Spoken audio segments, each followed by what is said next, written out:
সারা দেশে ২৭ জেএমবি সদস্য সহ ৩৭ জঙ্গি আটক। রাজশাহীতে হাতবোমা ও জিহাদি বই উদ্ধার। সাঁড়াশি অভিযানের দ্বিতীয় দিনেও ধরপাকড়, বিভিন্ন মামলায় গ্রেফতার অন্তত ১,৫০০।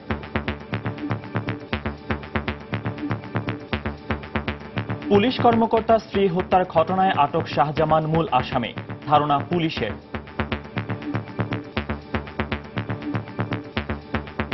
আরেকজন আসামিকে গ্রেপ্তার করেছি, তার নাম হলো মোহাম্মদ শাহজামান।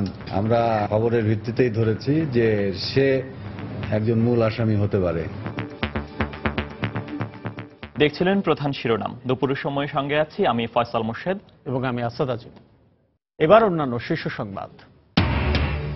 দেশের ভাবমূর্তি নষ্ট করতে গুপ্ত হত্যার পথ বেছে নিয়েছে বিএনপি জামায়াত, বললেন প্রধানমন্ত্রী। হত্যা বন্ধে যে কোনো পদক্ষেপ নেয়ার হুঁশিয়ারি। সমন্বয়হীন অভিযানের কারণে খাদ্যে রাসায়নিকের ব্যবহার বন্ধ করা যাচ্ছে না, মত বিশেষজ্ঞদের। আধুনিক যন্ত্র ছাড়া ফরমালিন পরীক্ষার যথার্থতা নিয়ে সংশয়। ভারতীয় ঈদ ভিসা ক্যাম্পেও দালালদের দৌরাত্ম্য, তালিকা তৈরি করে টাকার বিনিময়ে মিলছে বসার জায়গা। প্রশাসনের পক্ষ থেকে সহযোগিতা না পাওয়ার অভিযোগ।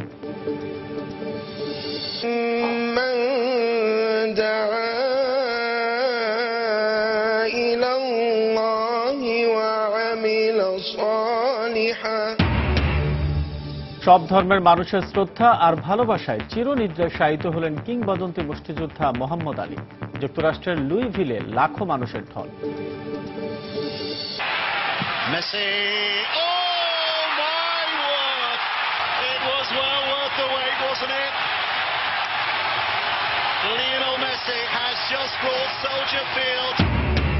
এবং কোপা আমেরিকায় মেসি জাদুতে পানামার হার। খুদে জাদুকরের হ্যাট্রিকে এক ম্যাচ হাতে রেখেই কোয়ার্টার ফাইনালে আর্জেন্টিনা।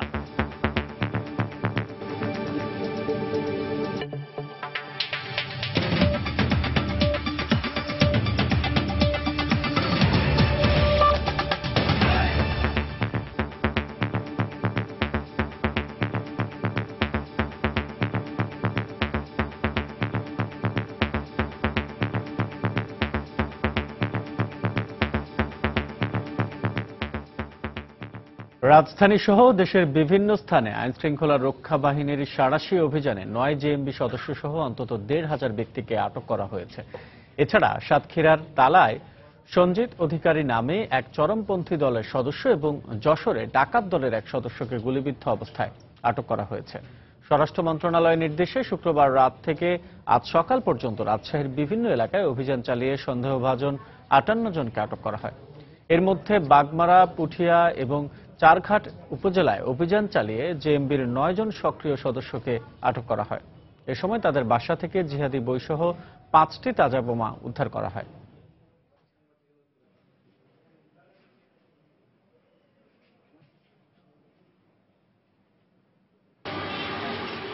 একই সময় কুষ্টিয়ার ৬ উপজেলায় অভিযান চালিয়ে ৭১ জনকে আটক করা হয়েছে। তাদের বিরুদ্ধে বিভিন্ন থানায় মামলা রয়েছে বলে জানিয়েছে পুলিশ।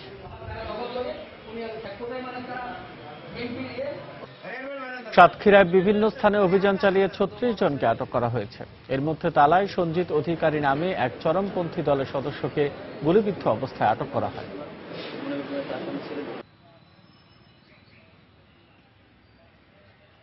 যশোরের বিভিন্ন স্থানে বিশেষ অভিযান চালিয়ে ১০১ জনকে আটক করা হয়েছে।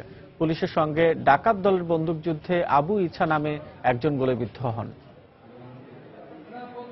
এছাড়া ফেনীতে ৩১ জন, টাঙ্গাইলে ৬৫, চট্টগ্রামে ২৭৬, সিলেটে ২৬, নড়াইলে ৫৭, ব্রাহ্মণবাড়িয়া ৭২, ঝিনাইদহে ৪৮, গাজীপুরে ৭৯, নওগাঁ ৮৪, কুমিল্লায় ১০১ জনকে গ্রেফতার করা হয়েছে। পুলিশ কর্মকর্তা বাবুল আক্তারের স্ত্রী মিতু হত্যাকাণ্ডে গতকাল চট্টগ্রামের শীতল ঝর্ণা থেকে আটক শাহজামান ওরফে রবিনকে মূল আসামি বলে ধারণা করছে পুলিশ। দুপুরে হত্যাকাণ্ডের তদন্তের সার্বিক পরিস্থিতি নিয়ে সংবাদ সম্মেলনে একথা জানান সিএমপি কমিশনার ইকবাল বাহার। তিনি বলেন, সন্দেহভাজন আটককৃতদের জিজ্ঞাসাবাদের পাশাপাশি বিভিন্ন বিষয় মাথায় রেখে তদন্ত চলছে। আরেকজন আসামিকে গ্রেপ্তার করেছি, সম্ভবত এটা আমরা যাচাই করব, শুরু করেছি যাচাই। তার নাম হলো মোহাম্মদ শাহজামান রবিন। ভিডিও ফুটেজ থেকে শুরু করে অন্যান্য সবকিছু মিলিয়ে দেখছি সমূহ সম্ভাবনা আছে। আমরা খবরের ভিত্তিতেই ধরেছি যে সে একজন মূল আসামি হতে পারে। রাস্তার অপর পারের থেকে যাচ্ছিল যে মোবাইলে কথা বলতে বলতে একে সন্দেহ করছে। পাবনার হেমায়েতপুরে আশ্রমের সেবক নিত্যরঞ্জন পাণ্ডেকে গলা কেটে হত্যার ঘটনায় আতঙ্ক বিরাজ করছে গোটা এলাকায়। গতকাল কয়েকজন অজ্ঞাত ব্যক্তিকে আসামি করে দায়ের করা মামলায় এখন পর্যন্ত কাউকে গ্রেফতার করতে পারেনি পুলিশ। গতকালকে আমরা সারা রাত জেগেছিলাম, অনেকেই মনে হচ্ছিল এই এলাকাটা, এই আশ্রম সহ এই এলাকাটা সম্পূর্ণ শ্মশান ভূমিতে পরিণত হয়েছে। কালকে রাত্রে যখন এখানে আসছি, এখান থেকে যে যাবো বাসায় ফিরে, তখন আর মানে নিজের ভিতরে একটা ভয় কাজ করছে, আর যেতে পারছি না। মানে এখানে ফিরে আসছি, এসে বললাম যে আমাকে একটু করে আগায় দিয়ে, আমি আর কাকা যেতে পারছি না। এলাকার লোকজন ঠিকভাবে চলাফেরাও করতে পারতেছে না, কাজকর্ম করতে পারতেছে না, আতঙ্কই রয়েছে। সকালবেলা আমরাও হয়তো মনে হাঁটো, এখন আর ভয় করে কেউ হাঁটতেছে না। মামলা রুজু হওয়ার আগেই আমরা তদন্তর কার্যক্রম শুরু করেছি এবং এই তদন্তকারী কর্মকর্তাকে সহায়তা করার জন্য একটি তদন্ত প্যানেল গঠন করে দেওয়া হয়েছে অতিরিক্ত পুলিশ সুপারের নেতৃত্বে। আমরা এখন পর্যন্ত এই সংক্রান্তে কাউকে গ্রেপ্তার করি নাই। আমরা চাই যে এর সঙ্গে যারা জড়িত প্রকৃতপক্ষে তাদেরকেই আমরা গ্রেপ্তার করব এবং আইনের আওতায় নিয়ে আসব। প্রধানমন্ত্রী শেখ হাসিনা বলেছেন, দেশের ভাবমূর্তি নষ্ট করতে গুপ্ত হত্যার পথে বেছে নিয়েছে বিএনপি জামায়াত। তিনি বলেন, হত্যা বন্ধে যে কোনো পদক্ষেপ নেবে সরকার। গণভবনে আওয়ামী লীগের কার্যনির্বাহী কমিটির সভার আগে বক্তব্য রাখেন প্রধানমন্ত্রী। তিনি বলেন, বিএনপির রাজনীতি লুটপাটের ও দুর্নীতির রাজনীতি, জনগণকে সম্পৃক্ত করে নয়, বরং জনগণকে হত্যা করে ক্ষমতায় আসতে চায় বিএনপি। কারা করাচ্ছে? অর্থ কারা দিচ্ছে, উৎসাহ কারা করছে, আর কারা এই ঘটনাকে নিয়ে এটা সরকারের ব্যর্থতা দেখছে। সরকার যদি বিএনপির ওই রকম প্রকাশ্য হত্যা মোকাবেলা করতে পারে আর ওটা বন্ধ করতে পারে, তো গুপ্ত হত্যা আমরা বন্ধ করতে পারবো ইনশাল্লাহ। সময়ের ব্যাপার। আর সেই সাথে সাথে আমি দেশবাসীকেও বলবো যে কারা এর সঙ্গে জড়িত, কারণ বাংলাদেশ একে অপরকে চেনা খুব কঠিন না। নিশ্চয়ই দেশের মানুষও বুঝতে পারবেন, জানবেন। এবং কেউ যখন এরকম আঘাত দেবে, এটা কেউ দাঁড়িয়ে দাঁড়িয়ে দয়া করে দেখবেন না, বরং সবাই একজোট হয়ে সেটাকে প্রতিহত করার চেষ্টা করবেন। আমরা সাথে থাকব, আমাদের আইন শৃঙ্খলা রক্ষাকারী তারা সাথে থাকবে। এবং যারা এভাবে করে পালাতে চেষ্টা করবে, আমি সেখানে আমার রাস্তায় যারা থাকে মানুষ তাদেরও বলবো, সবাইকেই বলবো যে অন্তত তাকে ধরার চেষ্টা করবেন, তাদেরকে প্রতিরোধ করবেন। ঠিক যেভাবে করেছে সেই 2015 জানুয়ারি থেকে মার্চ পর্যন্ত, সেইভাবে এদের প্রতিরোধ করতে হবে। আর এদের খুঁজে খুঁজে আমরা বের করবো বাংলাদেশ যাবে কোথায় এবং এদের সূত্রটা কি, কোত্থেকে টাকা আসছে, কাদের মদদে, কাদের প্ল্যানে তারা এটা করতে চাচ্ছে, সে সূত্রগুলিও কিন্তু আমরা বার করব। এবং তার কিছু কিছু সূত্র আছে আমরা পাচ্ছি এবং সেগুলো একসময় বের হবেই। আমি দেখলাম বিএনপি নেত্রী বলে দিয়েছেন যে কি আওয়ামী লীগ খুন করছে। আমরা খুন করার অভ্যাস তো আমার নাই, তার আছে, কারণ তারা আমাকে খুন করার জন্য বারবার চেষ্টা করেছে। সরকারের বিভিন্ন প্রতিষ্ঠানের সমন্বয়হীন অভিযানের কারণে খাদ্যদ্রব্যে ক্ষতিকর রাসায়নিকের ব্যবহার বন্ধ করা যাচ্ছে না বলে মত বিশেষজ্ঞদের। এছাড়া আধুনিক যন্ত্র না থাকার কারণে সঠিকভাবে ফরমালিন শনাক্ত করা যাচ্ছে না। আধুনিক যন্ত্র ছাড়া খাদ্যে ক্ষতিকর রাসায়নিক পরীক্ষা কতটা সঠিক তা নিয়ে প্রশ্ন অভিযান পরিচালনাকারী সংস্থার। বিস্তারিত মুজাহিদ শুভর রিপোর্টে। সম্প্রতি সরকারের বিভিন্ন সংস্থা ও মন্ত্রীর বক্তব্যে দেশি বিদেশি বিভিন্ন ফলে ক্ষতিকর রাসায়নিকের অস্তিত্ব না পাওয়ার খবর উঠে এসেছে। তবে এসব আশ্বাসে পুরোপুরি আস্থা না পাওয়ায় অব্যাহত অভিযান করার পাশাপাশি উৎপাদন ও বিক্রয় কেন্দ্রে ফরমালিনের ক্ষতিকর মাত্রা পর্যবেক্ষণের আহ্বান জানাচ্ছেন ভোক্তারা। আগে কিসের বেসিসে বলছে আর এখন কিসের বেসিসে বলে, কাজে কোনোটাই আমরা কিছু বুঝতেছি না। সবসময় মনের মধ্যে একটা ভয় থাকে যে ভেজাল খাচ্ছি, বিষ খাচ্ছি। ফ্রুটসের দোকানে যদি ওইরকম কোনো টিম থাকে যারা মনিটরিং করবে যে ফরমালিন ফ্রি আছে কিনা, তাহলেই এটা সম্ভব। এদিকে হাইকোর্টের নির্দেশনা অনুযায়ী আধুনিক যন্ত্রের মাধ্যমে ফরমালিন পরীক্ষার আগে যে কোনো প্রতিষ্ঠানের দেয়া ছাড়পত্রের যৌক্তিকতা নিয়ে প্রশ্ন তুলেছেন খোদ ডিএমপির অভিযান পরিচালনাকারী নির্বাহী ম্যাজিস্ট্রেট। মেশিন পাওয়ার পরে তারপরে আমরা কনফার্ম হতে পারবো। মহামান্য হাইকোর্টের একটা নির্দেশনা রয়েছে, তো সেক্ষেত্রে এই প্রক্রিয়া টেস্ট করা সঠিকভাবে হচ্ছে কিনা এটা একটু খতিয়ে দেখার বিষয়। ফরমালিন আমদানি বন্ধ হওয়ায় দেশীয় পণ্যে ফরমালিন প্রয়োগের পরিমাণ কমলেও তা পুরোপুরি বন্ধ হয়নি। এক্ষেত্রে ক্রেতাদের সচেতনতার পাশাপাশি খাদ্যদ্রব্য সংরক্ষণের ক্ষতিকর পদ্ধতিগুলোকে মনিটরিংয়ের আওতায় আনার পরামর্শ বিশেষজ্ঞদের। যেহেতু ফরমালিন পাওয়া যাচ্ছে না, সেই কারণে তারা কিন্তু এখন ওই মোমের কোটিং দেওয়া শুরু করেছে। ফরমালিন কিন্তু পৃথিবীতে 21টা নামে বিক্রি হয়। ফরমালিন না বলে অন্য একটা নাম দিয়ে ওই একই জিনিস আমদানি করলো, তো এইটা যাতে না হয়। খাদ্যদ্রব্যে ফরমালিন ও কার্বাইড সহ বিভিন্ন কেমিক্যাল রোধে সরকারের আন্তরিকতা থাকলেও একাধিক প্রতিষ্ঠানের বিক্ষিপ্ত অভিযানে তা সফলতার মুখ দেখছে না বলেও মত বিশেষজ্ঞদের। এই 10টা স্যাম্পল নিয়ে এরকম একটা সিদ্ধান্তে আসা যৌক্তিক বলে মনে হয় না।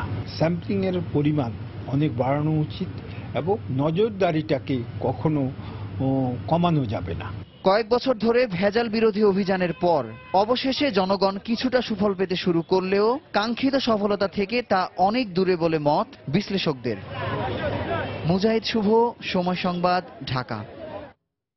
রমজানে রাজধানীর ক্যান্টনমেন্ট এলাকার বাফুয়া মার্কেটে ভেজাল বিরোধী অভিযান চালিয়ে মেয়াদোত্তীর্ণ পণ্য জব্দ এবং জরিমানা আদায় করেছে ভোক্তা অধিকার সংরক্ষণ অধিদপ্তর। বিএফ শাহীন কলেজের পাশের এই মার্কেটে অভিযান শুরু হয় সকাল 10:30টার দিকে। অভিযান চালিয়ে মেয়াদোত্তীর্ণ বিস্কুট, ছোলা, পানি সহ বেশ কিছু পণ্য জব্দ করা হয়। মেয়াদোত্তীর্ণ পণ্য বিক্রি করা নির্ধারিত দামের চেয়ে বেশি দামে পণ্য বিক্রির কারণে কয়েকটি দোকানকে জরিমানা করা হয়।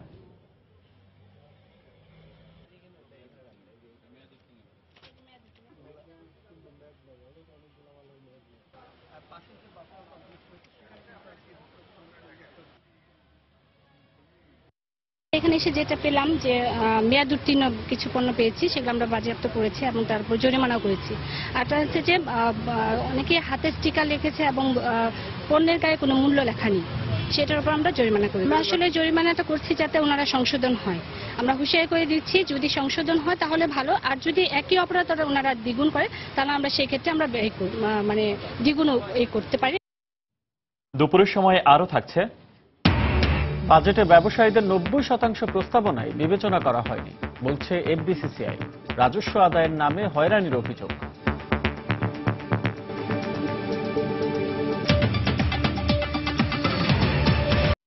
পবিত্র ঈদ উল ফিতর উপলক্ষে ঢাকাস্থ ভারতীয় হাইকমিশনের চালু করা ঈদ ভিসা ক্যাম্পে চলছে দালালদের দৌরাত্ম্য।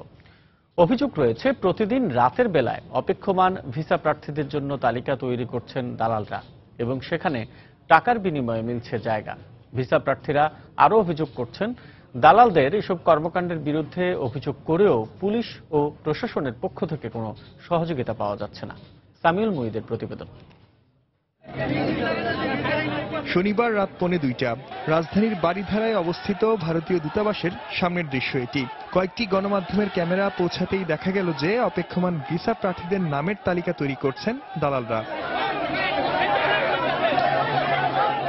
কেউ কেউ অভিযোগ করেছেন সকালে টাকা দিতে হবে এমন চুক্তির বিনিময়ে মিলছে তালিকায় জায়গা, আবার কেউ কেউ টাকা দিতে না পারলে তাদেরকে জায়গা থেকে সরিয়ে দিচ্ছেন দালালরা। ওরা নিজেরা বলে যে সকালে টাকা নিব, ওরা নিজেরা বলে, আমরা তো এগুলা সাইট থেকে শুনতে পাচ্ছি। আমি নাম লেখালাম 226 সিরিয়ালে, দাঁড়াই গেছে। আমি তো ওই এদিকে দাঁড়িয়ে রয়েছি, নাম ডাকতেছে, আগেরটা পিছেরটা আগে। তো আমার সাথে আমার বড় ভাই না একটু বাইরে গেছে, তো আমি যখন নাম লেখাইতেছি তখন বললো নাম লেখাইছি, পরে বললাম যে আমার বড় ভাই আছে, আমার বড় ভাই নামটা লেখান, টাকা দেন। এদিকে ঘটনাস্থলে কয়েকজনকে তালিকা তৈরির ব্যক্তি হিসেবে চিহ্নিত করে দেয় অপেক্ষমান ভিসা প্রার্থীরা। তবে গণমাধ্যমের সামনে তালিকা তৈরির কথা কিংবা টাকা নেওয়ার বিষয়টি স্বীকার করেননি কেউ।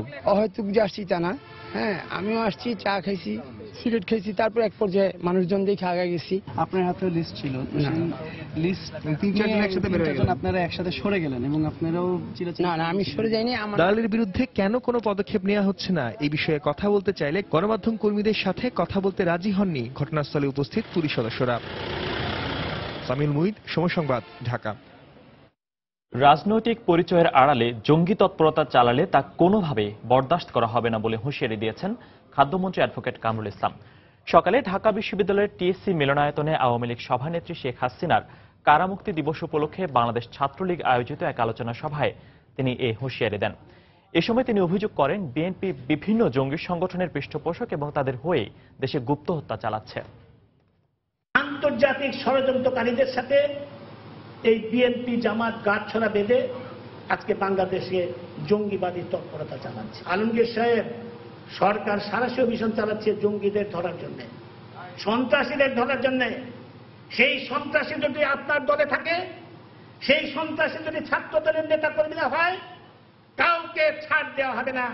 রাজনৈতিক পরিচয়ে সন্ত্রাসী হিসাবে যদি আপনারা কাজ করেন, কোন অবস্থাতেই সরকার ছাড় দেবে না। বাংলাদেশে যে সমস্ত জঙ্গি সংগঠন আছে, আপনারাই সেই জঙ্গি সংগঠনের বিভিন্ন জঙ্গি সংগঠনের পৃষ্ঠপোষক, এবং সেই জঙ্গি সংগঠনের হয়ে আপনারা আজকে কাজ করছেন।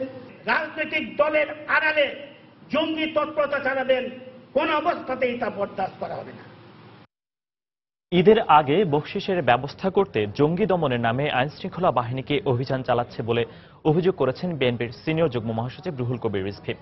সকালে রাজধানীর নয়াপল্টনে দলটির কেন্দ্রীয় কার্যালয়ে সংবাদ সম্মেলনে আরও বলেন, আদালতে নিষেধাজ্ঞা থাকা সত্ত্বেও ৫৪ ধারায় গ্রেফতার আদালত অবমাননার শামিল। পুলিশ নির্ভর সরকার ঈদের আগে আইন শৃঙ্খলা বাহিনীকে বকশিস হিসাবে গ্রেপ্তার বাণিজ্যের সুযোগ করে দেওয়া হচ্ছে বলে জনগণ মনে করে। উচ্চ আদালতে ৫৪ ধারা বিষয়ক যে নির্দেশনা দেওয়া হয়েছে সেটিকেও উপেক্ষা করা হচ্ছে। এটি আইন শৃঙ্খলা বাহিনীর আদালতের প্রতি অবমাননা ও ধৃষ্টতার শামিল। জঙ্গি বিরোধী অভিযান বলা হলেও সারা দেশ থেকে বিএনপি সহ বিরোধী দলের নেতাকর্মীদের গ্রেপ্তার করা হচ্ছে, কিন্তু গ্রেপ্তারকৃতদের মধ্যে ছোট বড় মধ্যম প্রকৃত কোনো জঙ্গিকে আটক করেছে বলে পুলিশ জানাতে পারেনি। চট্টগ্রামে এক যুবককে নৃশংসভাবে হত্যা করা হয়েছে। সকালে কুলসি আমবাগান এলাকায় একটি ড্রেন থেকে তার লাশ উদ্ধার করে পুলিশ। গত ১ বছরে ওই এলাকায় একইভাবে মোট ৩ জনকে হত্যা করা হয়েছে বলে অভিযোগ করেছেন স্থানীয়রা। প্রত্যক্ষদর্শীরা জানায়, সকাল ৯টার দিকে ড্রেনের মধ্যে থেকে ধোঁয়া বের হতে দেখে পুলিশে খবর দেয়া হয়। পরে পুলিশ ঘটনাস্থল থেকে স্থানীয়দের সহায়তায় লাশটি উদ্ধার করে। এখনও নিহতের পরিচয় পাওয়া না গেলেও তার বয়স আনুমানিক ৩০ বলে ধারণা করা হচ্ছে। চোখ উপড়ে হত্যার পর ড্রেনের মধ্যে ফেলে সেখানে আগুন ধরিয়ে দেয়া হয় বলে প্রাথমিকভাবে ধারণা করছে পুলিশ।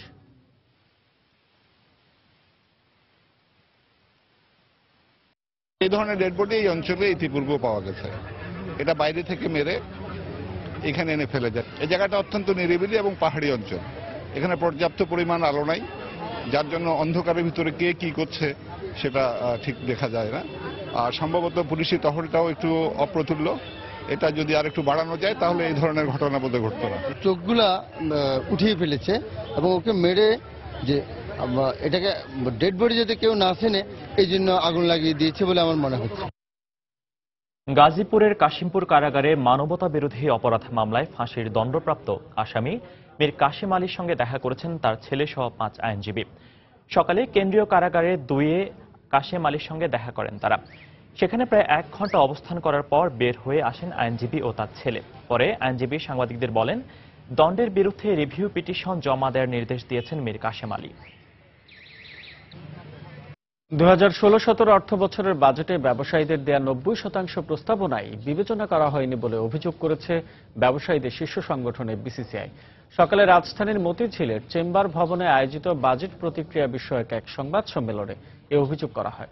এ সময় বিসিসিআই এর সভাপতি বলেন, সরকারের ব্যবসা বান্ধব নীতির সঙ্গে প্রস্তাবিত বাজেট সাংঘর্ষিক। রাজস্ব আদায়ের নামে এনবিআর ব্যবসায়ীদের হয়রানি করে বলেও এ সময় অভিযোগ করা হয়। বাজেট পাশের আগে ব্যবসায়ীদের দেয়া প্রস্তাবনা পুনর্বিবেচনা করারও দাবি জানিয়েছেন ব্যবসায়ীরা। খুব দুঃখ লাগে যখন 4 মাস আমরা খাটাখাটি করে দেখি যে 447টি আমাদের প্রস্তাবের মধ্যে আংশিক সহ শুধুমাত্র 53টি ওনাদের মনোপুত হয়েছেন। মানে আমরা 11% রেজাল্ট পেয়েছি। আমি অ্যাজ প্রেসিডেন্ট এফবিসিসিআই লজ্জা বোধ করছি। আগামী বছরে বাজেট ডিসকাশনে আমরা যাব কি যাব না চিন্তার বিষয় এসেছে। সরকারের কাছে আমাদের আবেদন, ব্যবসায়ীদের স্বার্থ বিরোধী কিছু করবেন না। এই সরকার ব্যবসা বান্ধব সরকার। আমরা বিশ্বাস করি ব্যবসায়ীদের আবেদন সরকার অবশ্যই মেনে নেবেন। ঈদকে সামনে রেখে চট্টগ্রামের কারখানাগুলোতে জুতা তৈরির ধুম লেগেছে। নগরীর ৪০০ কারখানায় ১৫,০০০-এর বেশি শ্রমিক ক্রেতাদের চাহিদা মেটাতে নাওয়া খাওয়া ভুলে রাত দিন ব্যস্ত সময় পার করছেন। তবে চীন ও ভারত থেকে আসা জুতার দাপটে টিকতে না পেরে ধীরে ধীরে ছোট হয়ে যাচ্ছে চট্টগ্রামের পাদুকা শিল্প। আশরাফুল আলমের ক্যামেরায় বিস্তারিত জানাচ্ছেন সাইফুল আলম। রাত নেই, দিন নেই, নেই ঘড়ির কাঁটা ধরে কাজ করার হিসেব। ঈদকে সামনে রেখে বাড়তি চাহিদা আর বাড়তি লাভের আশায় নাওয়া খাওয়া ভুলে নির্ঘুম রাত কাটাচ্ছেন পাদুকা শিল্পের কারিগররা। কেউ করছেন সেলাই, কেউ কাটিং, আবার কেউ বা ব্যস্ত রং করার কাজে। রোজার মাস আসছে, প্রায় 15-16 ঘন্টা কাজ করি। তো অনেক বড় অর্ডার, তাদের অর্ডারগুলো দেওয়ার জন্য আমরা রাত দিন পরিশ্রম করে কাজ করতেছি। ঈদ সিজন তো ওই জন্য মার্কেটে চাপও বেশি, আমাদের মাল ও প্রোডাকশন দেওয়া হয় বেশি। নগরীর পশ্চিম ও পূর্ব মাদারবাড়ি, নালাপাড়া এবং আলকরণে 650 কারখানায় একসময় প্রতিদিন যেখানে 20 থেকে 25 হাজার শ্রমিক কাজ করত, গেল কয়েক বছরে তা নেমে এসেছে অর্ধেকে। চীন ও ভারত থেকে আসা জুতা বাজার দখল করায় দিনে দিনে হারিয়ে যাচ্ছে গৌরবময় এই পাদুকা শিল্প। জুতার রেট পাই না, একমাত্র শুধু চাইনার মাল আসে। ভারত থেকে যে মাল আসতেছে আমাদের তাদের সাথে আমাদের কাটতে উঠতে পারতেছি না। এদিকে দীর্ঘদিনের দাবি আলাদা পাদুকা পল্লী না হওয়ায় হতাশ ব্যবসায়ীরা। আবার প্রতিযোগিতায় টিকতে না পেরে অনেকেই এই খাত থেকে গুটিয়ে নিচ্ছেন ব্যবসা। আমাদের ছিল আগে প্রায় 20-22 জন মতন স্টাফ, বর্তমানে আছে আমার 6 জন স্টাফ। ব্যবসা অনেকে গুটিয়ে নিচ্ছে। সারা চট্টগ্রাম ফ্যাক্টরি যদি একটা জায়গাতে চলে আসতে পারে তাহলে আমরা বাইরে বিদেশে এক্সপোর্ট করতে পারবো। গত কয়েক বছর আগেও স্থানীয় চাহিদা মিটিয়ে বাইরেও রপ্তানি করা হতো দেশে তৈরি জুতা, কিন্তু কালক্রমে পাদুকা শিল্পের শেষ সোনালী সময় হারিয়ে যাওয়ার পাশাপাশি বিদেশ থেকেই আমদানি করতে হচ্ছে অধিকাংশ জুতা। শফিকুল আলম, সময় সংবাদ, চট্টগ্রাম।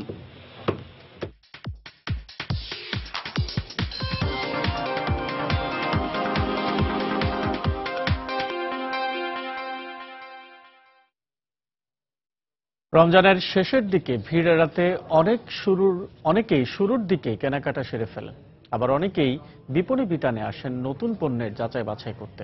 এই মুহূর্তে রাজধানীতে ধানমন্ডি এলাকায় রয়েছেন সহকর্মী কাজল আব্দুল্লাহ। বিস্তারিত জানতে আমরা সরাসরি চলে যাচ্ছি তার কাছে।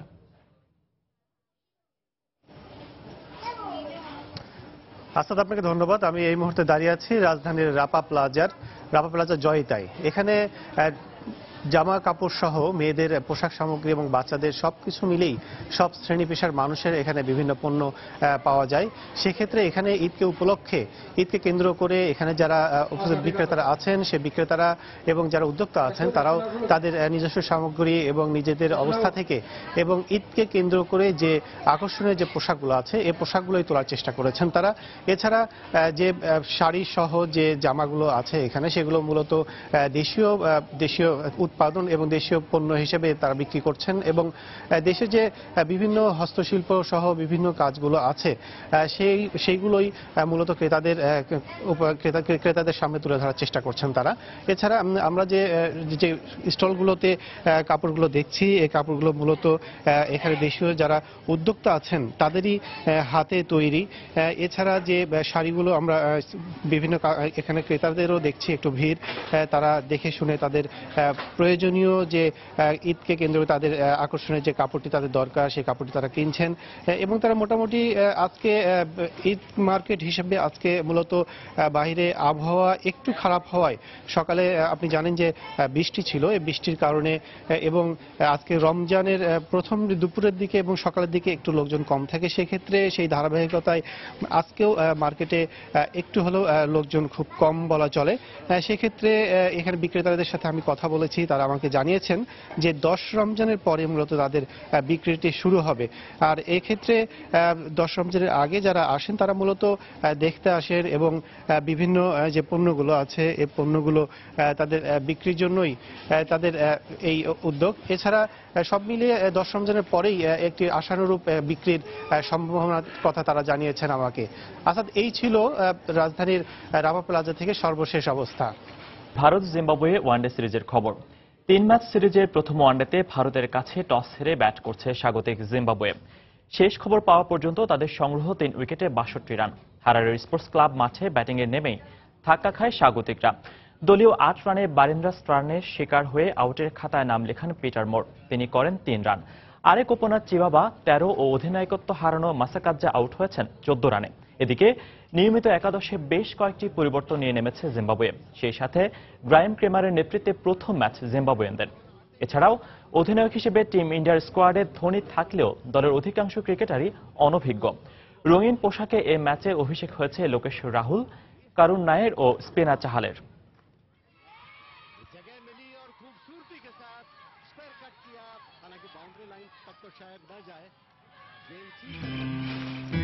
শোনো স্যার চাপা চৌধুরী, বাংলাদেশে কোনো মোবাইল কোম্পানি যদি 1000 মিনিট বোনাস দেয় 30 দিনের জন্য, তাহলে এই বান্দা নিজের কান কর্তন করে ফেলবে।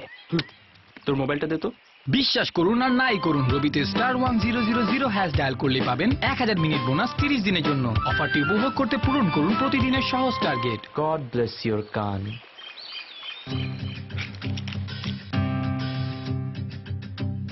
কান কোনটা, ডান না বাম?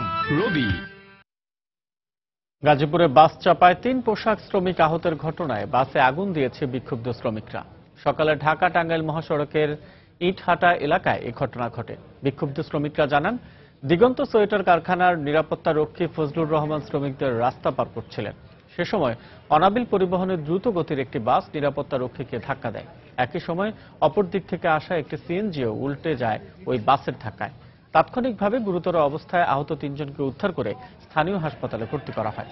এ ঘটনার পরই বাসের গতিরোধ করে বিক্ষুব্ধ শ্রমিকরা আগুন দেয় এবং মহাসড়কে অবস্থান নিয়ে বিক্ষোভ করে। পরে পুলিশ এসে পরিস্থিতি নিয়ন্ত্রণে আনে।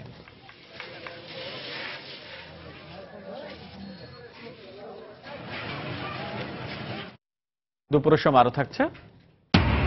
দিনাজপুরে নির্ধারিত সময়ের আগে লিচু গাছ থেকে নামিয়ে বাজারে বিক্রি করছেন বাগানীরা। অপরিপক্ক অবস্থায় লিচু পাড়ায় স্বাদ থাকছে না, অভিযোগ ক্রেতাদের। খুলনায় চাহিদা অনুযায়ী টিসিবির পণ্য পাচ্ছে না ডিলার ও ক্রেতারা। নির্ধারিত স্থানে পণ্য কিনতে এসে ফিরে যেতে হচ্ছে অনেককে। এমনকি যেসব স্থানে পণ্য বিক্রির কথা সেখানে পাওয়া যায়নি তালিকাভুক্ত কোনো ডিলারকে। এই অবস্থায় সাধারণ মানুষের কথা চিন্তা করে টিসিবির বরাদ্দ বাড়ানোর দাবি সংশ্লিষ্টদের। আবুল বাশারের ছবিতে তরিকুল ইসলামের রিপোর্ট। গত 29 মে থেকে সারা দেশে শুরু হয় টিসিবির খোলা বাজারে 4টি পণ্য বিক্রি। চিনি 48 টাকা, তেল 80 টাকা, মসুর ডাল 90 টাকা এবং ছোলা 70 টাকা কেজি দরে খুলনা নগরীর 8টি স্থানে ট্রাকযোগে এসব পণ্য বিক্রি হচ্ছে। শুরু থেকে কয়েকদিন ক্রেতারা চাহিদা অনুযায়ী পণ্য কিনতে পারলেও গত 4-5 দিনের চিত্র বদলে গেছে। সকাল থেকে কিছু সময় পার হওয়ার পর ক্রেতারা এসে পণ্য না পেয়ে ফিরে যাচ্ছেন। ছোলা, চিনি তো বলে যে চিনিটার কোনোটাই নাই, বলে যে টিসিবি এখন দেওয়া বন্ধ করে দিচ্ছে বা কম দিচ্ছে। আমি যে কারণ কি বলে যে না দিলে আমরা কি করব? আমরা সবসময় পাই না, আমরা এখানে মাঝে মাঝে কিছু সিন্ডিকেট সেখান থেকে মাল নিয়ে চলে যায়। 2-3 জায়গাতে ঘুরে এখানটা আসছি যে একটু ছোলা লাগবে, একটু তেল লাগবে, চিনি লাগবে, কিছু তো নেই। তাই এখানটা এসে আমাদের লাভ কি? বিক্রেতারা বলছেন টিসিবি স্বল্প পরিমাণ পণ্য দেয় চাহিদা অনুযায়ী পণ্য দিতে পারছেন না। লালাতুল বরাতের পরে 1500 কেজি করে দিত চিনি, ডাল, ছোলা, তেল, আর এখন দিচ্ছে অনলি 700 কেজি। পাবলিকের সঙ্গে আমাদের অনেক এই বিষয়টা নিয়ে মুখ কালাকালি পর্যন্ত হয়। এখন টিসিবি আসলেই পর্যাপ্ত পরিমাণ সাপোর্ট দিতে পারতেছে না। ছোলা দিচ্ছে আপনার 250 কেজি, ছোলা শেষ হয়ে যায় 2 ঘন্টার ভিতরে। মসুর ডাল দেয়নি, তেল দিচ্ছে 20টা বোতল। লাইনে যারা প্রথম দিকে 20 জন ছিল আমরা দিয়ে দিছি 20টা। এদিকে টিসিবির সংশ্লিষ্ট কর্মকর্তা বলছেন নিজ নিজ এলাকার মানুষের কথা বিবেচনা করেই পণ্য বরাদ্দ দেওয়া হয়েছে। আমরা 600 কেজি ছোলা, 400 কেজি চিনি, 200 কেজি মসুর ডাল, 300 লিটার সয়াবিন তেল এটা ডিলারদেরকে আমরা দিয়েছিলাম। ডিলারে এটা দিলে আশা করি যে এলাকার জনগণ উপকৃত হবে এবং এলাকার জনগণ সঠিকভাবে পেলে তারা তাদের কোনো কষ্ট হবে না। সংশ্লিষ্টরা জানান রমজানের শুরুতে বাজার নিয়ন্ত্রণে রাখতে টিসিবি ডিলার প্রতি 1500 কেজি করে 4টি পণ্য সরবরাহ করে থাকলেও বর্তমানে 700 কেজি করে 3টি পণ্য দেওয়া হচ্ছে। তরিকুল ইসলাম, সময় সংবাদ, খুলনা। দিনাজপুরে লিচুর বাম্পার ফলন হলেও নির্ধারিত সময়ের আগে লিচু গাছ থেকে নামিয়ে বাজারে বিক্রি করছে বাগানীরা। ক্রেতাদের অভিযোগ, অপরিপক্ক থাকা অবস্থায় লিচু পাড়ায় স্বাদ তেমন পাচ্ছেন না। অবশ্য ঢাকা সহ দেশের বিভিন্ন জেলায় ট্রাকে লিচু পাঠাচ্ছেন ব্যবসায়ীরা, আর বাগানীরাও ভালো দাম পেয়ে খুশি। গোলাম নবী দুলালের তথ্য, মনজিদ আলম শিমুলের ছবি নিয়ে ডেস্ক রিপোর্ট। দিনাজপুরের লিচু বাগানগুলোতে মাদ্রাজি, চায়না, বেদানা, বোম্বাই, কাঠালি, হাড়িয়া আর দেশি জাতের লিচুর ফলন এবার খুবই ভালো হয়েছে। সুমিষ্ট হওয়ায় বেদানা আর চায়না 3 লিচুর চাহিদা সবচেয়ে বেশি। প্রকারভেদে প্রতিশোধ চায়না 3 550 থেকে 600, বেদানা 500 থেকে 600, বোম্বে 150 থেকে 200, মাদ্রাজি 140 থেকে 160 টাকায় বিক্রি হচ্ছে। পবিত্র রমজানের কারণে আগাম লিচু বিক্রি করায় বাগানীরা এবার অনেক বেশি লাভবান হয়েছেন। রোজার কারণে অগ্রিম বিক্রি করতেছি। আরো 2-1 দিন থাকলে 2-5 দিন থাকলে এই লিচুটা আরো পরিপক্বিত হইতো। 80 টাকা এবার আমি 2.5 লক্ষ টাকা দিয়ে বিক্রি করছি। যেভাবে দেখা যাচ্ছে লিচুর চাহিদা সেই হারে দেখতেছি এবার আমাদের লাভই হবে। দিনাজপুর থেকে প্রতিদিন পাইকাররা ঢাকা সহ দেশের বিভিন্ন জেলায় লিচু পাঠাচ্ছেন। চাঁদপুর, কুমিল্লা, ঢাকা, ফেনী বিভিন্ন জেলার পার্টিরা এখানে আসে। তারা মূলত দিনাজপুর থেকেই এই লিচুটা নিয়ে তারা বিভিন্ন জেলায় নিয়ে যায় বিক্রি করে। প্রতিদিন দিনাজপুর থেকে প্রায় 50-60 ট্রাক দেশে বিভিন্ন অঞ্চলে যাচ্ছে লিচু। গতবারের তুলনায় এবার লিচুর দাম কিছুটা বেশি হওয়ায় স্থানীয় ক্রেতারা ভালো লিচু কিনতে হিমশিম খাচ্ছেন। টক মিষ্টি সব মিশাই আছে। এবার মনে হচ্ছে আগে আগে লিচু সব চলে আসতেছে, অনেকে ঠিকভাবে পাকার আগেই লিচু পেরে ফেলতেছে। লিচুর দাম অত্যন্ত বেশি এবং ক্ষমতার বাইরে। লিচুর মানও খুব একটা ভালো না আগের থেকে। কৃষি বিভাগ জানিয়েছে দিনাজপুরে 4100 হেক্টর জমিতে এবার প্রায় 25,000 মেট্রিক টন লিচু উৎপাদন হয়েছে। সময় সংবাদ, দিনাজপুর।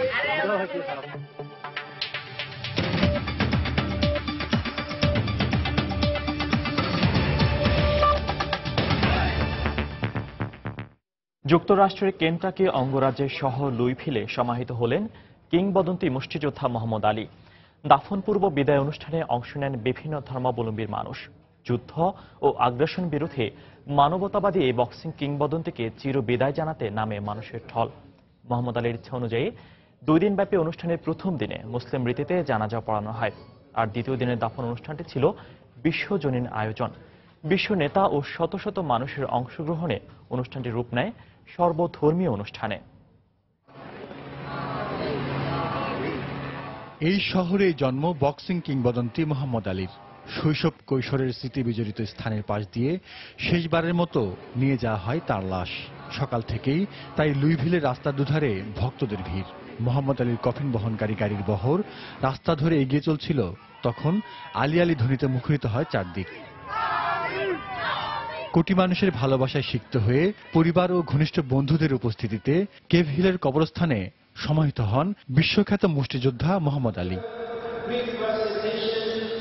2 দিনব্যাপী শেষকৃত্য অনুষ্ঠানের প্রথম দিন বৃহস্পতিবার মুসলিম রীতিতে মোহাম্মদ আলীর জানাজা পড়ানো হয়। জানাজা পরিচালনা করেন বার্কলি মুসলিম লিবারেল আর্টস স্কুল ও জয়তুনা কলেজের প্রতিষ্ঠাতা জায়েদ শাকির। এতে অংশ নেন তুরস্কের প্রেসিডেন্ট রিসেপ তাইপ এরদোয়ান, জর্ডানের বাদশাহ আব্দুল্লাহ, সঙ্গীত শিল্পী ইউসুফ ইসলাম সহ বিশিষ্টজনরা। আর দ্বিতীয় দিন আয়োজন করা হয় সর্বধর্মীয় প্রার্থনার। এতে উপস্থিত ছিলেন সাবেক মার্কিন president Bill Clinton, boxer Mike Tyson, অভিনেতা উইল স্মিথ ছাড়াও বিভিন্ন ধর্ম ও বর্ণের মানুষ।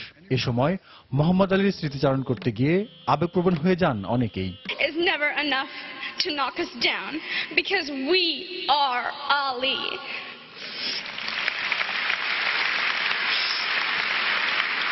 গেল 3রা জুন চিকিৎসাধীন অবস্থায় মৃত্যুবরণ করেন সাবেক এই হেভিওয়েট চ্যাম্পিয়ন। মৃত্যুর কয়েক বছর আগেই মোহাম্মদ আলী নিজের জানাজা ও দাফনের পরিকল্পনা করে রেখেছিলেন। নিজেকে বিশ্ব নাগরিক ভাবতেন তিনি। তাই বৈশ্বিক পরিচয় এবং মুসলিম আত্মপরিচয়ের সম্মেলন ঘটল তারই দাফনে। জাহিদুর রহমান, সময় সংবাদ। তুরস্কের দক্ষিণ পূর্বাঞ্চলের সামরিক বাহিনীর জঙ্গি বিরোধী অভিযানে বিদ্রোহী কুর্দিস্তান ও ওয়ার্কার্স পার্টি পিকেকের অন্তত 16 জন সদস্য নিহত হয়েছে। আহত হয়েছে 4 জন। তুরস্কের সামরিক বাহিনী জানায়, শুক্রবার হাক্কারি প্রদেশের দাগলিসা এলাকায় সামরিক বাহিনী 2 দফা বিমান হামলা চালায়। এতে পিকেকের 10 সদস্য নিহত হয়। একই দিন ফান প্রদেশে সেনা অভিযানে আরও 3 জন পিকেকে যোদ্ধা নিহত হয়। অন্যদিকে গোপন তথ্যের ভিত্তিতে দেশটির পুলিশ ও গোয়েন্দা ইউনিট হাকিবেকির পাশের এলাকার একটি বাড়িতে অভিযান চালায়। দুপক্ষের মধ্যে গোলাগুলিতে 3 পিকেকে যোদ্ধা নিহত ও 4 জন আহত হয়। বাকিরা পালিয়ে যেতে সক্ষম হয়। গত বছরের জুলাই মাসে সুর শহরে এক বোমা হামলায় 30 জনের বেশি মানুষ নিহত হওয়ার ঘটনাকে কেন্দ্র করে তুর্কি সরকার পিকেকে বিরোধী অভিযান শুরু করে।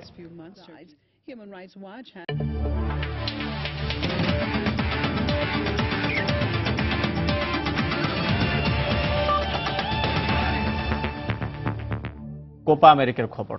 বদলে হিসেবে নামা লিওনেল মেসির জাদুকরী হ্যাটট্রিকে কোয়ার্টার ফাইনাল নিশ্চিত করল আর্জেন্টিনা। মেসির 3টি, ওটামেন্ডি ও আগুয়েরের 1টি করে গোলে 5-0 উড়িয়ে দিয়েছে পানামাকে। একদল র্যাঙ্কিং এ আছে সবার উপরে, আর একদল তাদের চেয়ে 56 ধাপ পিছিয়ে। এক দলের শক্তি তাদের নামে, ঐতিহ্যে, অন্য দলের মূলমন্ত্র দাঁতে দাঁত চেপে প্রলেতারিয়েত লড়াই আর দলীয় ঐক্য। শিকাগোর সোলজার ফিল্ড স্টেডিয়ামে এমনই অসাময়িক লড়াইয়ে মাঠে নামে আর্জেন্টিনা ও পানামা। মাঠের চিত্র ওই পার্থক্যটা কমই দেখা গেছে। উল্টো রথে 5 মিনিটেই আর্জেন্টিনাকে থমকে দেওয়ার চেষ্টা করে পানামার আক্রমণ। সে যাত্রায় বিফল হলে 2 মিনিট বাদে নিজেরাই বিপদে পড়ে। আগের ম্যাচের তারকা ডি মারিয়ার ফ্রি কিক থেকে হেড করেন ম্যান সিটি ডিফেন্ডার ওটামেন্ডি, যা পানামার গোলরক্ষক পেনেদোকে পরাস্ত করে। 1-0 গোলের লিড নেয় আলবিসেলেস্তারা। এরপর মাঝে মধ্যে আর্জেন্টাইন রক্ষণের পরীক্ষা নিলেও ফলপ্রসূ কিছু দিতে পারেনি পানামা। 1 গোলের ব্যবধান কমানোর চেষ্টায় থাকা দলটি আরও বিপাকে পড়ে 32 মিনিটে আনিবাল গোদোয়ে দ্বিতীয় হলুদ কার্ড দেখে মাঠ ছাড়লে। যেখানে 11 জনের দল নিয়ে টিকে থাকা দায়, সেখানে 10 জনের দল কি বা করতে পারবে। প্রথমার্ধ পর্যন্ত ম্যাচটি ছিল নিরাবেগ, নিরস ও জৌলুসহীন। দ্বিতীয়ার্ধের 5 মিনিটের মাথায় আসরের সবথেকে বড় তারকা সাইডলাইনে ওয়ার্ম আপ করতে নামেন, আর তাতেই উপস্থিত প্রায় 54,000 দর্শকের উল্লাস আকাশ ছোঁয়া। 61 মিনিটে অগাস্টো ফার্নান্দেসের বদলি হিসেবে মাঠে নামেন খুদে জাদুকর লিওনেল মেসি, আর নেমেই পণ করে বসেন জাত চেনাবেন। মাঠে নামার 8 মিনিটের মাথায় হিগুয়েনের পাস থেকে লিড দ্বিগুণ করেন লিওনেল আন্দ্রেস মেসি। মেসির নিরুত্তাপ উদযাপন যেন বলেই দিচ্ছিল মেসি ম্যাজিক যে আরো ঢের বাকি। 78 মিনিটে ফ্রি কিক পায় আর্জেন্টিনা, আর কিক নিতে দাঁড়ান খোদ ম্যাজিশিয়ান। পুরোদস্তুর শৈল্পিক ভঙ্গিমায় পানামার দেয়ালকে বোকা বানিয়ে বল জালে জড়ান। পানামাকে নিয়ে মেসির ছেলে খেলা যেন থামছিলই না। 9 মিনিট পর মার্কোস রোহোর পাস দারুণ দক্ষতায় পায়ের সাথে নিখুঁতভাবে এঁটে রাখেন মেসি। অতঃপর জোরালো শটে গোল। ইনজুরি থেকে ফিরে বদলি হিসেবে নেমেও হ্যাট্রিক করে বুঝিয়ে দিলেন নিজের সহজাত ফুটবলীয় দক্ষতা। মেসির জাদুর রেশ তখনও কাটেনি। তার আগেই 90 মিনিটে পানামার দীর্ঘশ্বাস দীর্ঘতর করতে পঞ্চম গোলটি করেন সার্জিও আগুয়েরো। 5 গোলের জয় নিয়ে কোয়ার্টার ফাইনাল নিশ্চিত করে আলবিসেলেস্তারা। আর 1.5 ঘন্টার খেলায় মাত্র 30 মিনিট খেলেও পুরোটা আলো নিজের করে নিলেন Lionel Andres Messi. Raihan Masud, সময় সংবাদ। ইউরো চ্যাম্পিয়নশিপে প্রথম দিনে দুর্দান্ত শুরু করল স্বাগতিক ফ্রান্স। রোমানিয়ার বিপক্ষে জমজমাট লড়াইয়ে 2-1 গোলের জয় পায় লেব্রুরা। দিমিত্রি পায়েতের অসাধারণ নৈপুণ্যে স্বাগতিক দর্শকরা হাসি মুখে বাড়ি ফেরে, আর দিদিয়ের দেশমের শিষ্যরা তাদের স্বপ্নযাত্রার হাওয়ায় নতুন উদ্যম পেল এই জয়ে। শিল্প, সাহিত্য ও ঐতিহ্যের রাজধানীতে ফুটবলের পসরা, আর তার প্রথম দিনে স্বাগতিকদের পদচারণা প্যারিস স্টাদে দ্য ফ্রান্স স্টেডিয়ামে। প্রতিপক্ষের নাম রোমানিয়া। বৈশ্বিক আসরগুলোতে ফ্রান্সের এক নিজস্ব ফর্মুলা আছে, জিততে হবে প্রথমেই, নয়তো পুরোটাই বৃথা। সে লড়াইয়ে একদম শুরু থেকেই রোমানিয়ার ওপর চেপে বসে ফ্রান্স। জিরু, পায়েত, পগবারা একের পর এক আক্রমণ শানায় রোমানিয়ান দুর্গে। তবে হয়তো স্বাগতিক হওয়ার স্নায়ুচাপটা কাটিয়ে উঠতে খানিকটা সময় নেয় দেশমের ছাত্ররা, আর সে চাপ পুঁজি করে এগিয়ে যাবার সুযোগ খোঁজে রোমানিয়াও। তবে ফ্রান্সের ডিফেন্ডারদের জমাট রক্ষণ ফাঁকি দেয়া দুঃসাধ্য হয়ে পড়ে তাদের জন্য। উভয় দলই যেন কাঙ্ক্ষিত গোলমুখের সামনে এসে হারিয়ে ফেলছে খেই। সেই ব্যর্থতার দৌড় থামাতেই পায়ের বল পায়ে বনে গেলেন শিল্পী। নিপুণ পাসে সহজ সুযোগ তৈরি করে দেন অলিভিয়ার জিরুর জন্য। আর আর্সেনালের এই স্ট্রাইকার মোটেও মিস করার পাত্র নন। 58 মিনিটে স্বাগতিক দর্শকদের মধ্যে আনন্দ মিছিলের সূচনা করেন জিরু। খানিক বাদেই সে মিছিলে বিষাদের ছোবল। খলনায়ক এভরা ডি বক্সের ভেতরে রোমানিয়ার স্টানিকুকে ফেলে দিলে পেনাল্টির ইঙ্গিত দিতে বিন্দুমাত্র সংকোচ করেননি রেফারি। আর রোমানিয়ানরা 12 গজের খেলায় কোনো গাফিলতি করেনি। বোগদান স্টানকুর স্পট কিক থেকে সমতায় ফেরে রোমানিয়া। তবে কি আরো একবার হতাশ হয়েই বাড়ি ফিরবে নীল-লালের স্বপ্ন সারথীরা?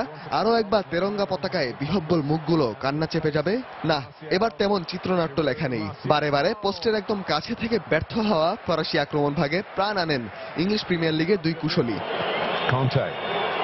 লিস্টার সিটি ডিফেন্ডার কান্তের চতুর পাস থেকে দুর্দান্ত এক শট নেন হ্যামার দিমিত্রি পায়েত, আর তাতেই বাজিমাত। 89 মিনিটে এগিয়ে যাওয়ার গোল করে স্বাগতিক দর্শকদের হালে পানি এনে দেন এই প্লেমেকার। 2-1 গোলের জয় নিয়ে মাঠ ছাড়ে দেশম বাহিনী। 2000-এর স্মৃতি আরো একবার রোমন্থন করতেই পারেন এই ফরাসি কোচ। সেবার যে তিনি ছিলেন দলনেতা, আর এবারে গুরু। রায়হান মাসুদ, সময় সংবাদ। দুপুরের সময়ের এ পর্যায়ে শীর্ষ সংবাদ জানিয়ে দিচ্ছি আরেকবার। সারা দেশের 27 জেএমবি সদস্য সহ 37 জঙ্গি আটক। সাঁড়াশি অভিযানে গ্রেফতার অন্তত 1,500। মিতু হত্যাকাণ্ডে আটক শাহজামান মূল আসামি ধারণা পুলিশের। বিএনপি জামায়াতের পেট্রোল সন্ত্রাসের মতো গুপ্ত হত্যাও কঠোর হাতে দমন করা হবে, হুঁশিয়ারি প্রধানমন্ত্রীর। সাধারণ জনগণকে সোচ্চার হওয়ার আহ্বান। সমন্বয়হীন অভিযানের কারণে খাদ্যে রাসায়নিকের ব্যবহার বন্ধ করা যাচ্ছে না মত বিশেষজ্ঞদের। আধুনিক যন্ত্র ছাড়া ফরমালিন পরীক্ষার যথার্থতা নিয়ে প্রশ্ন।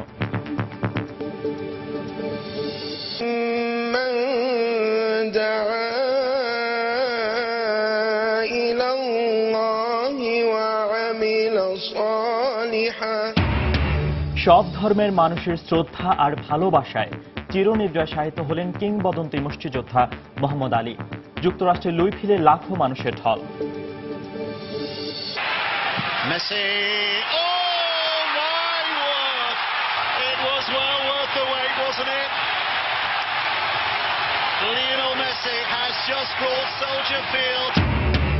কোপা আমেরিকায় মেসি জাদুতে পানামার হার, খুদে জাদুকরের হ্যাট্রিকে এক ম্যাচ হাতে রেখে কোয়ার্টার ফাইনালে আর্জেন্টিনা।